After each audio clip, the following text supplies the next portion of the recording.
What is it exactly with Sith Lords taking grievous wounds to the face? Palpatine electrocutes himself, just kind of goes, and for some reason, I still don't understand why he doesn't just cut the flow of electricity. Vader gets third-degree burns on 100% of his body, and Malgus takes a grenade to the face. And then we have Darth Malak. Darth Malak, one of the two Sith Lords to bring the Republic to its knees, gets his lower jaw cut off by his co-supreme leader, Darth Revan. Revan, by the way, will receive his own episode. He's a little bit more complicated. We have so much planned for you in this week's episode, from Malak's rise to power, his mutilation, and the super weapons of the Old Republic, and more. Welcome to Talk About Tatooine. I'm Andrew. I'm Nathan. And we're twin brothers here to bring you what's new in nerddom and give colorful commentary on our favorite subjects. Welcome to our cantina. Grab a drink and settle in as we set course for realities beyond our own. Welcome, everyone, to episode 95. We are almost at 100, brother. Woo! Today's recording date is November 23rd, and this episode will be released on Monday, December 2nd. So we're actually a little bit ahead, guys. Today, we're going to be talking about Darth Malak. But first, we have a great starter question. Now, Andrew, you brought us this one inspired by the release of Gladiator. Go ahead and hit us with that. So I have not seen the new Gladiator movie. It looks really good. But the starter question for today is, what is your favorite movie or show starring Pedro Pascal? So when I think Pedro Pascal, three things come to mind. Obviously Mandalorian, which I love. The Last of Us, which is fantastic. Oh my gosh. And his appearance in Game of Thrones. I did not know he was in that. Yes, so he's in Game of Thrones and he gets killed by the mountain, and it's horrific. It is a horrible death in the arena. Anyways, that's definitely not my favorite part of him, but that was like such a great shocking moment because I thought like he kind of had a chance there for a little bit, and then he got destroyed. But I would actually have to say that my favorite show with Pedro Pascal has to be The Last of Us. I would say if I were to stack Mandalorian against The Last of Us, it's because we actually get to see Pedro work outside of the suit in The Last of Us and like get to show off a little bit. Yeah, that's true. Whereas in The Mandalorian, he's not in the suit the whole time. Like, that's not him the whole time. Sometimes it's stunt actors, it's other people. Yeah. So I'm like, I have to go with The Last of Us. That's normal, though. Yeah. I feel like that's a better representation of him as a character. An actor playing a character is The Last of Us. So that would be my answer. I'm going to definitely have to agree with you. Not only is The Last of Us probably the best video game adaptation into a show or movie, but it's probably one of the best TV shows I've ever seen, full stop. Without the asterisks of, oh, well, it's a video game show. No, I think The Last of Us is truly one of the best TV series ever made. I would say that's actually despite being a video game show, it's still one of the best.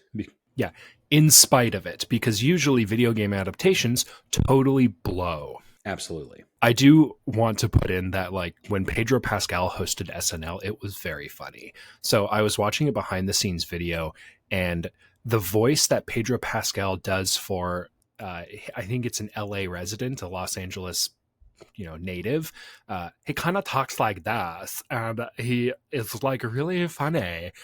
Apparently, he brought that voice to SNL and pitched it to them, saying, I have this little voice I can do. I think we should make a skit out of it. And he goes, oh my gosh. I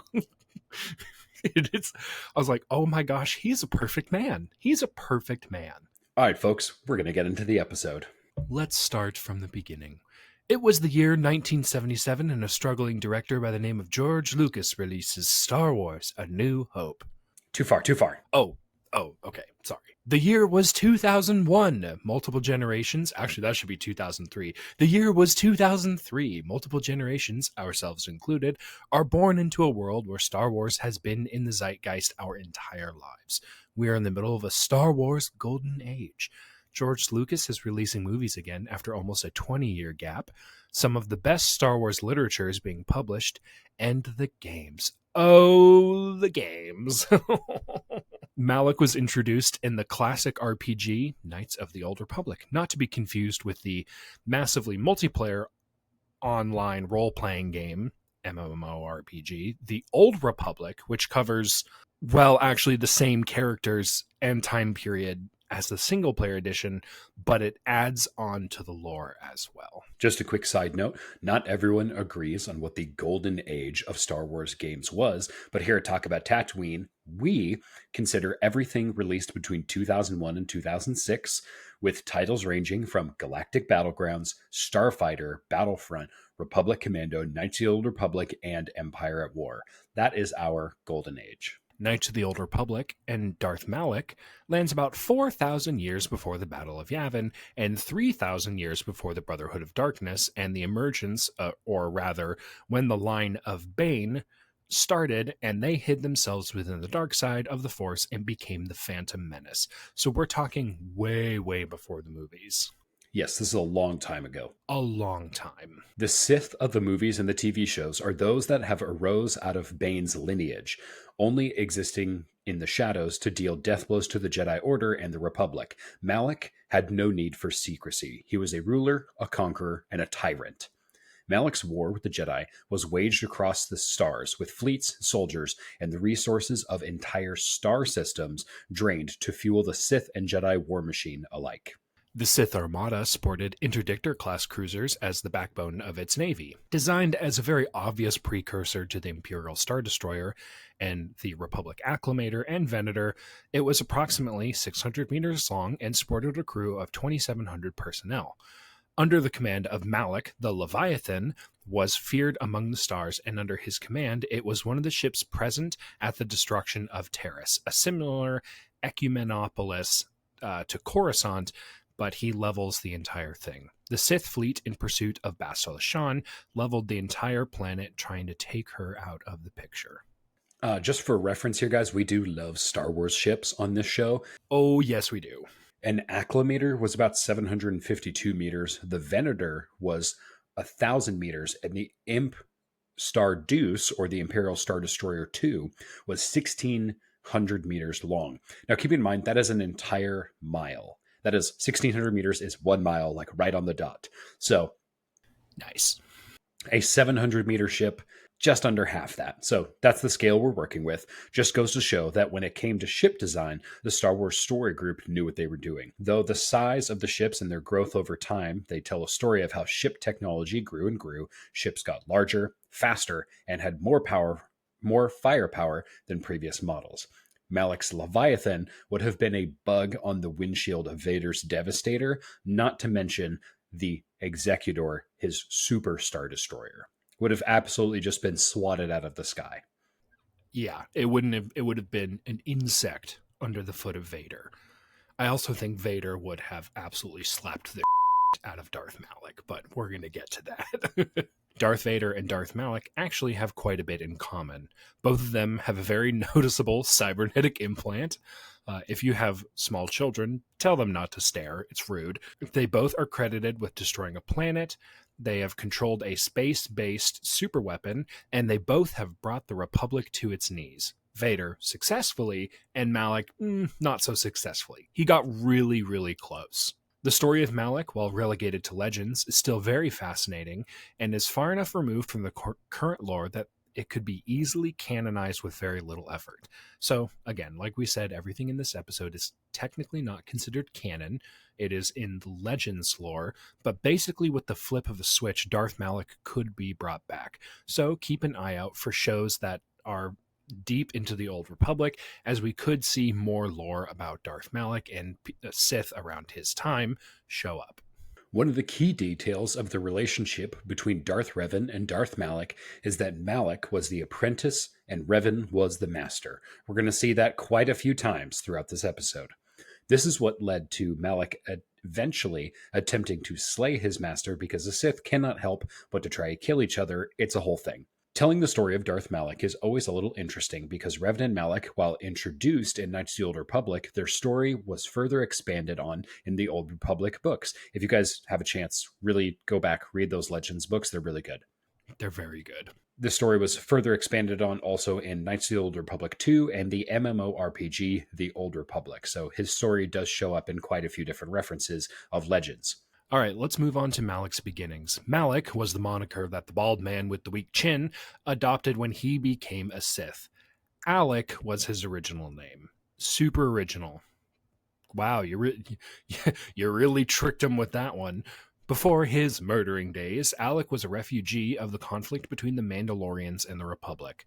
Remember the weapons are part of my religion people with Papa Pascal and little baby Space Jesus? Yeah, those Mandalorians.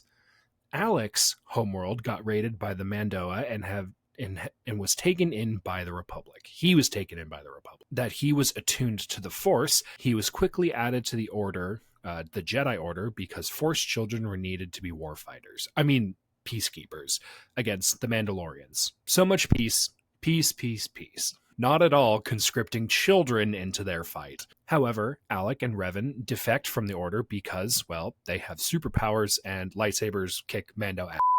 This dynamic duo wreaked havoc on the front lines, carving the Mandalorians out of their Beskar shells and leaving their corpses to burn and smolder from the heat of their lightsabers. Malak gets so much combat experience, he quickly gains the rank of general. That is a lot of dead Mandos. Keep in mind, the Republic was fighting the war. The Jedi technically were not. So this made Malak a fugitive from the Republic, which is how he got his new name, Malak, to avoid arrest. So basically, like, the Jedi Order did not agree with the war, but the Republic was like, we have to defend ourselves. And Malak was like, I'm going to do war crimes. Is that kind of how it happened? Yeah, essentially. They basically went renegade, joined the Republic Army, which the Republic Army were like, of course, we're going to take Jedi help. Like, that's going to help us immensely. And the Yeah. Jedi Order put out arrest warrants for Revan and Malak and those who were with them. That's essentially why he went from Alec to Malak, is because he needed to change his name, which is why you're like, come on, man, that's not original. Like, people could catch that. So, but that's how he got his name, Malak. Yeah, it's like the guy from Shang-Chi who changed his name from Shang to Sean. It's a Perry the Platypus moment. It really is. Oh, look, a platypus! Perry the Platypus! I love those memes. They're so good. Oh my gosh. All right, back to the story. Having Jedi on your side tends to be a little bit overpowered, especially ones like Malak who are really good at killing stuff. Again, Mandos are really hard to kill, being equipped with Beskar and weapons that are specifically good at killing Jedi. If you guys don't know, Mandos were very notorious for using slug throwers because it wasn't an energy-based weapon. And if you shot a slug thrower at a lightsaber, you would have to deflect, first of all, multiple projectiles all hitting at the same time, which was nearly impossible to do. And the projectiles that did hit the lightsaber would be turned into molten slag instead of just reflected. So again, and you guys should know that using shotguns in open combat is technically a war crime. We're not allowed to do that anymore. Does it still happen? Absolutely.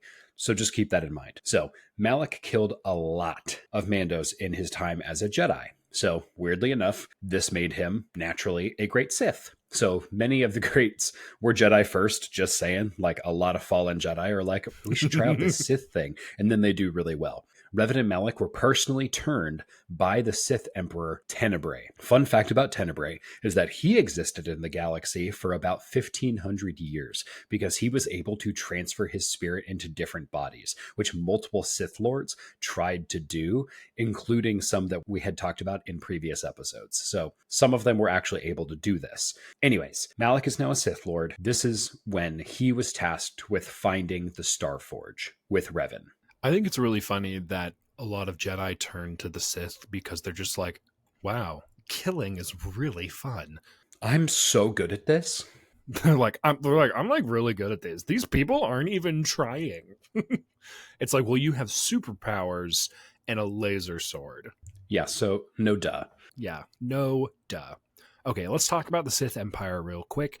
This is different from the Empire that we know in the movies. The Sith Empire existed well before any of the movies happened. George Lucas did, like, this was not part of his original vision, but Star Wars expanded and evolved to the Old Republic and the first Sith Empire. So if it's a little confusing, I totally get it. I'm right there with you. Revan and Malak found the Star Forge above a planet called Rakata Prime and actually started their own empire. Basically, they tasted power once again under their mandate from the Sith Emperor Tenebrae, and they're like, we're going to branch out and do it ourselves. Basically, they did The same thing to Tenebrae that they did to the Jedi. They're like, yeah, we're on our own now. This new empire was a betrayal to the old Sith Emperor Tenebrae, which Revan would fight later, but isn't important to Malak's story. Okay, so the two Sith Lords were being psychically dominated by the Sith Emperor, and they were able to break free and amass their strength. Basically, he was trying to use them as puppets. He was an incredibly powerful being. Very few Sith Lords had been able to master the ability of essence transfer, so for the Sith Emperor Tenebrae to be able to do that shows how powerful he is. But again, let's go back to Malak. What do you do with all that strength? You attack the Republic, of course. Malak gained the mantle of Dark Lord of the Sith, actually by default. The Jedi sent a strike team to capture, but probably kill, the two Sith Lords. In the ensuing conflict, Revan was captured, loses his memory, and Malak is left standing over the Sith fleet. With control of the Starforge and now sole ownership, essentially, of the Dark Lord of the Sith title, Malak then led a brutal campaign across the stars with his new shadow hand, Darth Bandon. Now keep in mind, you do get to kill Darth Bandon in KOTOR, so spoilers for the game that's over 20 years old now, and then now has a power vacuum. Without an heir to his power, Bastila Shan is up next on the corrupting block. As you go through the campaign, Bastila sacrifices herself and is captured so that Revan, the playable character, can escape. Given enough Force lightning, suck it, Vader, Bastila turns evil and basically turned into everything we wanted Rey to be when they tease her in The Rise of Skywalker. Just saying. Malak is eventually slain by Revan in an epic duel on the Starforge. Now, this can take multiple different ways. You can basically play the light side or the dark side path when you are playing Knights of the Old Republic, but canonical to Legends, if that makes sense, right? So what happens in the books or the official storyline is that Revan, Jedi, turns Bastila back to the light side. Correct. While she's using battle meditation, which also turns the tide in the favor of the Republic. And because battle meditation is so effective, the Republic basically starts dunking on the Sith fleet. They're like, hey, I do everything better, faster, stronger now. We're hitting all of our shots. We're dodging everything. And they just start absolutely annihilating the Sith fleet. So that means the Starforge quickly becomes a target as well. And the Republic is like, we're going to destroy this. We are not going to let it stand. So Revan, as the player character, basically has to fight Malak under a little bit of a time crunch because the Republic is going to destroy the Starforge. Also, fun fact, when you get to the Starforge, Malak, pretty hard to kill. I mean, he's the main boss of the game. Incredibly difficult. And he actually keeps Jedis in stasis tanks so that he can use them as essentially Jedi batteries because, like, the Sith don't use heal or restoration powers. Yeah, they're flesh batteries. But they're really good at drain essence. So he basically, anytime he takes enough damage, he goes over to these Jedi, pulls all of their life force out, heals himself, and is like, I'm ready to fight again. This is pretty diabolical to use prisoners like that, but Revan does end up winning the fight. And we do have a correspondence for his final confrontation and death. Malak, this is impossible. I cannot be beaten. I am the Dark Lord of the Sith. Revan replies, the power of the light will always be stronger than the dark side. Malak, still spouting the wisdom of the Jedi, I see. Maybe there is more truth in their code than I ever believed. I cannot help but wonder, Revan, what would have happened had our positions been reversed? What if fate had decreed that I be captured by the Jedi? Could I have returned to the light as you did? If you had not let me down the dark side path in the first place, what destiny would I have found? Revan replies, I am sorry I started you on this path, but you chose to continue down it. Malak, I suppose you speak the truth. I alone must accept responsibility for my fate. I wanted to be the master of the Sith and ruler of the galaxy, but that destiny was not mine.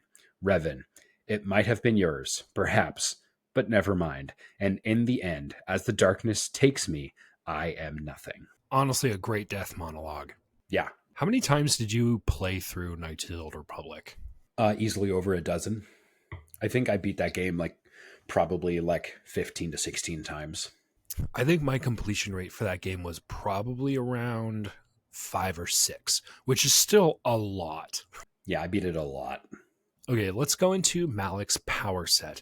Unlike Darth Plagueis and Darth Scabros, which we've talked about in previous episodes, Darth Malak had little use for alchemy and leaned into more evocative powers such as lightning, lightsaber throw, and drain life. The latter of these powers was probably the closest thing Malak got to Sith alchemy.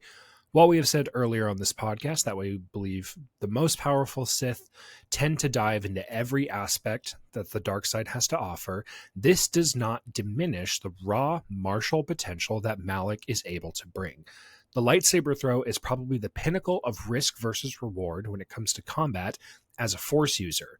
It robs the user of all offensive and defensive capability while the saber is in flight. So if you're throwing it at one guy, if you have more than one enemy, you're not going to be able to attack them until you're finished with your first target. The power of the lightsaber throw is incredibly difficult to counter, however.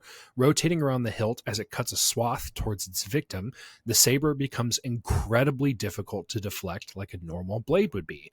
This is why, in the movies, when Vader throws his saber at Luke, the best thing the young Skywalker can do is just hit the deck. Malak uses the same technique as well because it is a symbol of his power over you, the player, i.e. Revan. Malak is saying that he is a conduit of the dark side, and a redeemed Revan cannot hope to stand against him by throwing his lightsaber. Due to its incredibly risky behavior, Jedi tend to lean away from the saber throw entirely, even though it is considered a neutral power. In the words of Obi-Wan Kenobi, this saber is your life, and that's why the saber throw is not a power that the Jedi normally teach.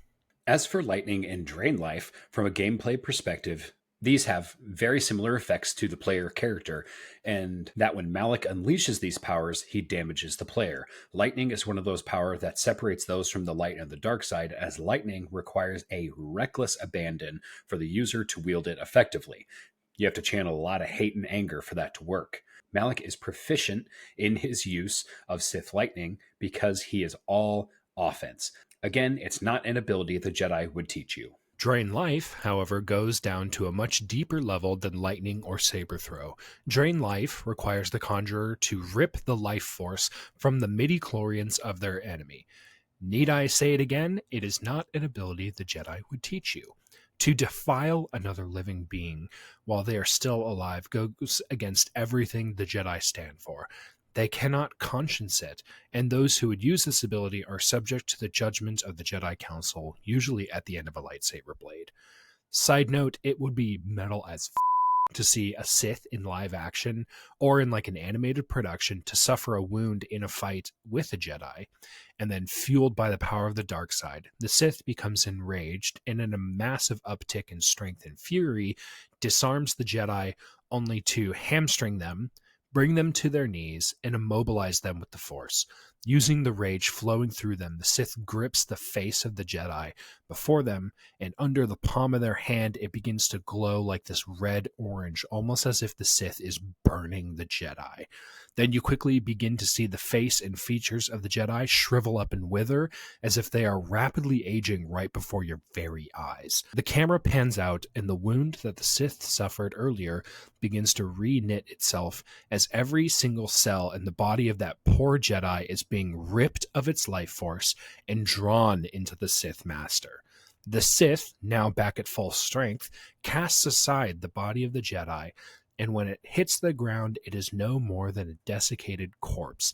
The skin of the Jedi, previously glistening with sweat, is now papery, dry, and seems to be almost turning to dust. Quick mid-episode question for you. How did you usually handle the boss fight at the end of KOTOR?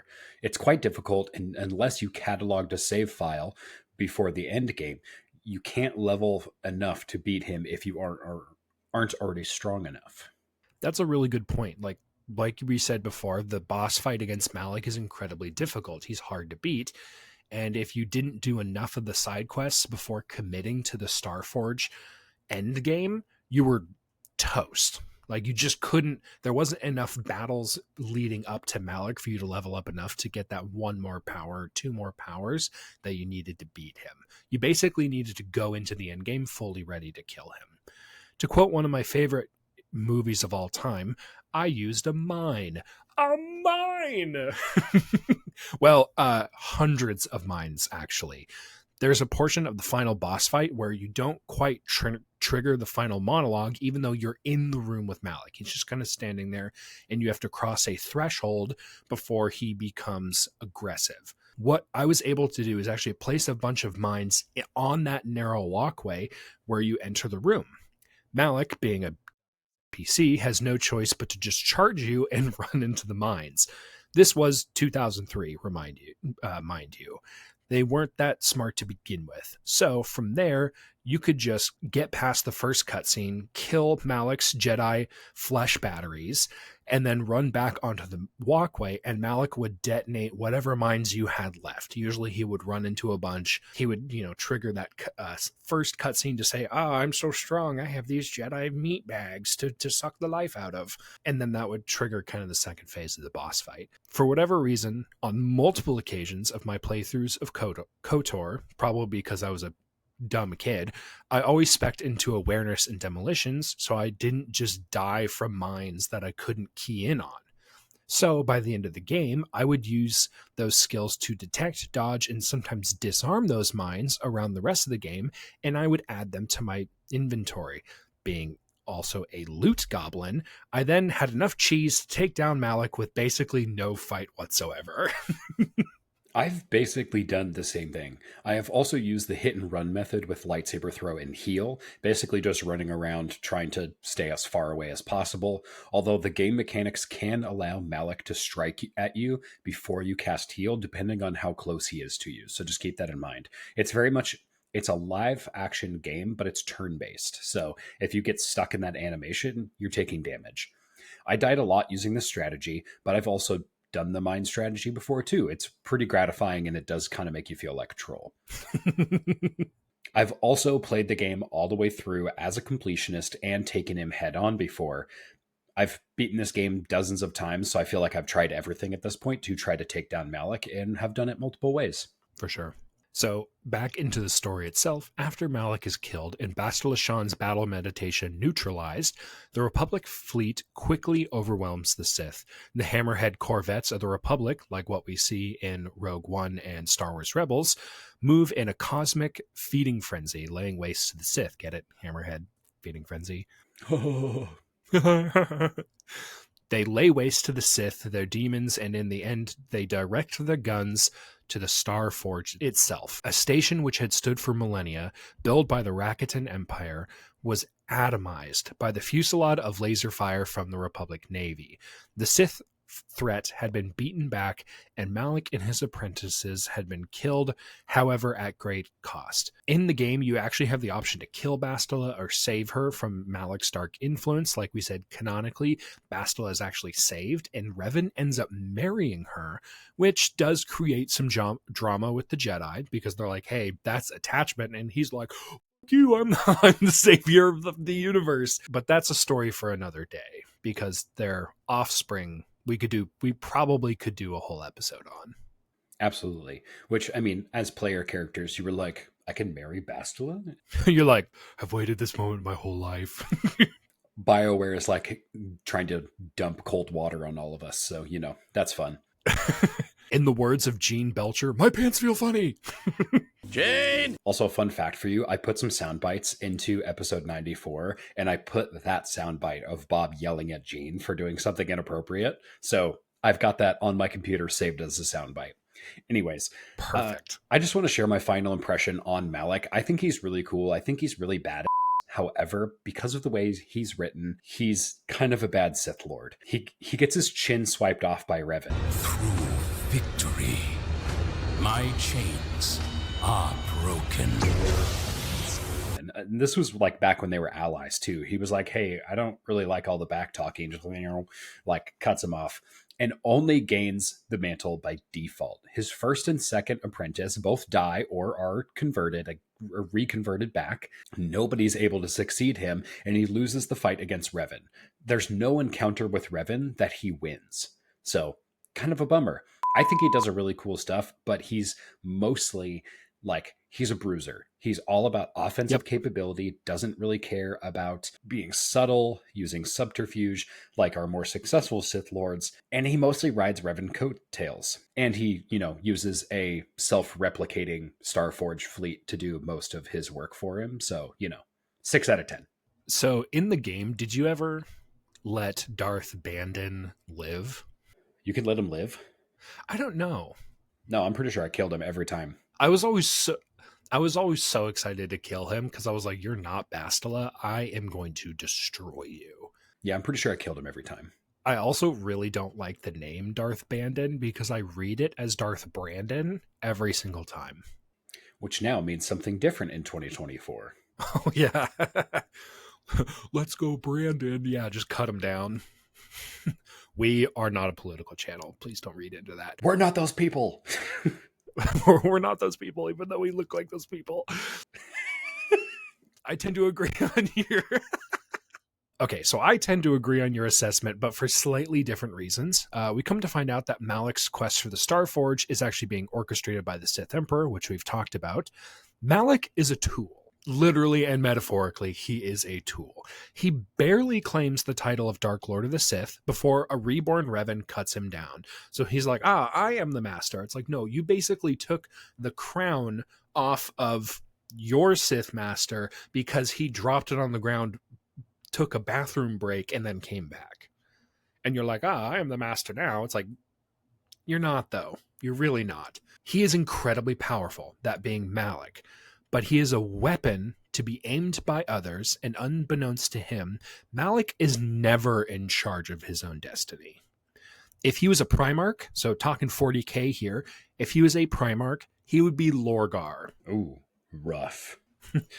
And as you've probably heard on this podcast before, I think Lorgar is a still incredibly powerful compared to the average mortal, and most superhumans for that matter, but he still gets his ass handed to him on multiple occasions. 5.5 out of 10 on my list of Sith. On a tier list, he would be D tier, maybe even F tier.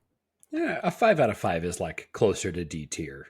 Yeah, 5.5 out of 10. I mean, unless you use an American grading system, then yes, 5.5 would be 55, which would be an F. So, which would be an F, yeah. He got the D on mine. Anyways, 6 out of 10. Sorry. Sus. Shall we get into news from the HoloNet? Yes, please start us off, brother. Lieutenant Titus has been spotted in a new teaser trailer for Secret Level. Amazon Studios put on something like a 38-second video that shows Titus, and you hear his voice as he leads his squad of veteran Space Marines. Now, it's unclear if the Warhammer episode is going to be the first or later in the series. Secret Level is not just a Warhammer show, but rather a show about many different video game IPs. In the video, though, I think the studio actually shows us the order in these few frames, which I have a picture down below. Space Marine is 9th on this list. From what I can find, Secret Level will drop all of their episodes in 2 separate blocks. The first will be on December 10th, and the second on December 17th. So, worst case scenario, we have to wait till December 17th to see what Titus is up to. That's not that bad. That's pretty good. I'm pretty happy about that. All right. In other news, Star Wars Outlaws removes forced stealth encounters. Personally, This was a very annoying part of the game, and I'm glad that Massive Entertainment got rid of this part of the game. Just a reminder, Ubisoft is the publisher of the game, meaning they push their own requirements for the game, but do little to no actual work on the game. That's the developer's job, and in this case, that is Massive Entertainment. Generally, when I see games getting hate, it is indiscriminately fired at the developers and the publishers, and sometimes it's not justified. Generally, I try to support devs more than publishers because it's the developers who are actually putting in the tender love and care to care for the game and make sure it gets support after launch. Yeah, so just to reiterate, if you're going to bash on a game, there's a lot of conflict of interest between the developers and the publishers, because the publishers generally are just saying push product, push product, push product. And the developers are like, okay, but what if it's not done? And really they're at the whims of their publishers. They're saying, hey, if you don't publish this, like, that's where the money is coming from. So get on it. So there's definitely that that internal butting of heads that we don't necessarily see. So in general, if you're kind of hating on a game, try to understand who is actually taking care of the game and who is causing the issues to arise, because usually issues with scheduling is coming from the publishers, not the developers. Just saying. The Warhammer World Championships are happening right now in Atlanta as of this recording. And along with that, Warhammer just launched a Death Korps of Krieg box set. Boy, I do not need a third army, but if I did, this is a strong contender. Included in this box set is infantry, death riders, artillery, heavy weapons teams, combat engineers, and Lord Marshal Dreyer and his command team. So it's very much a World War II, almost like a World War I type army. They very much favor cavalry charges, bayonets, and their slower firing model of the lasgun, which you can use in Darktide. Sick. I've actually seen a couple videos where people do a quote-unquote Death Korps of Krieg build, which is just a shovel and the Hellbore lasgun, which is like it kind of, you have to charge it up a little bit, and it has a bayonet instead of the faster firing recon lasgun. It was so cool. It was a very fun video. I'll try to see if I can find that. This all comes out at the same time with the Astra Militarum Codex released, first army, which will be the first army of 2025. Guys, let us know if you want us to do an episode dedicated to the Imperial Guard or Death Korps. Just let us know in the comments. If we get enough comments, we will write that episode. By the time this comes out, by the time the Codex comes out, we will have done quite a few Star Wars podcasts by then, so our listeners might be ready for a Warhammer episode.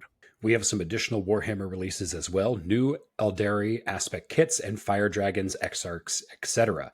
So not only does the Eldar dominate in 10th edition, but they get some updated kit. Same deal. If you want to see us do an episode on the upcoming Eldar Codex, we are happy to do so.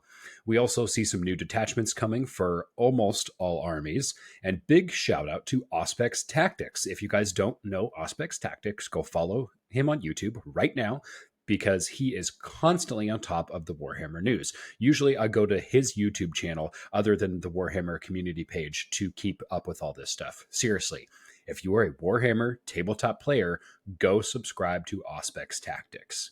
So I really like our nerddom news because it gives us the opportunity to talk about things that aren't necessarily Warhammer or Star Wars related. The bulk of our episodes I think from this point forward will almost always be Star Wars or Warhammer related. I mean, for Halloween, we did the zombie episode, which was topical since it was Halloween, so that's a little different.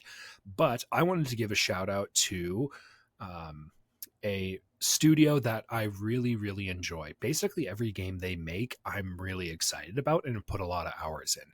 Coffee Stain Studios is one of my favorite developers. Makers of Deep Rock Galactic and Satisfactory, we have a bit of Satisfactory news. Starting December 1st and ending in mid-January, we get Fixmas. So it's an in-game holiday event.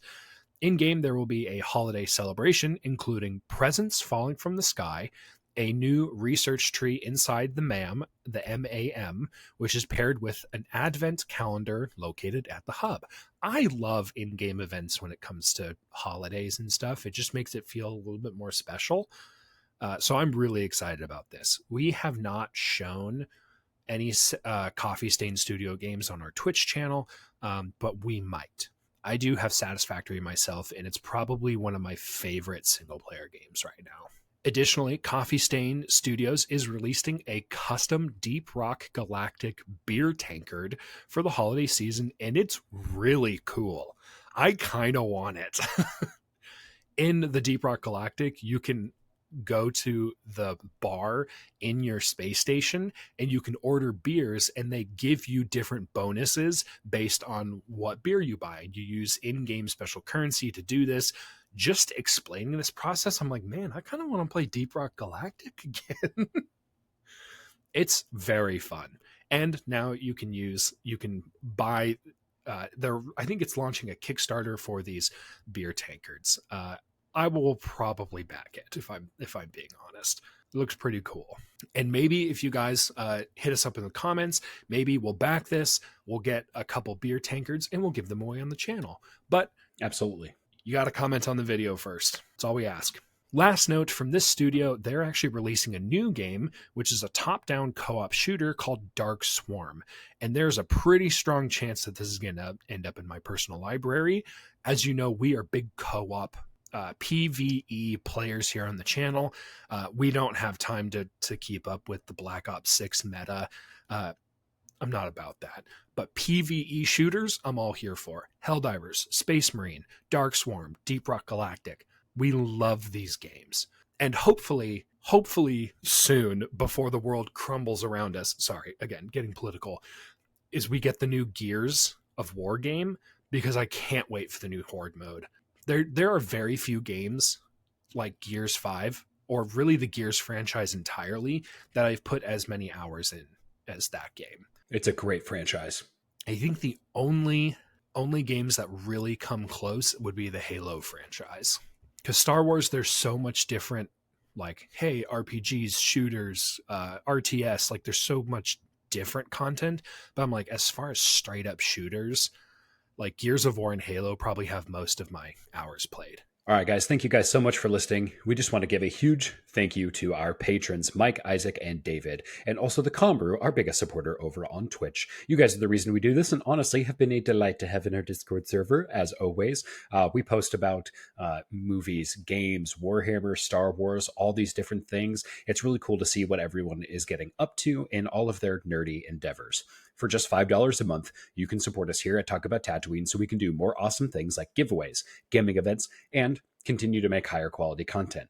It is due to your support that we can make this happen. However, we are a long way from where we need to be, so please consider supporting us on Patreon.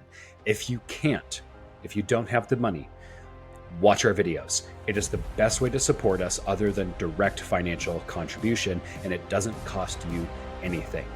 Thanks, guys, so much for watching. Every single one of you is amazing, and make sure you like, comment, and subscribe on this video so it can make its way to as many as possible. Until next time, may the Force be with you.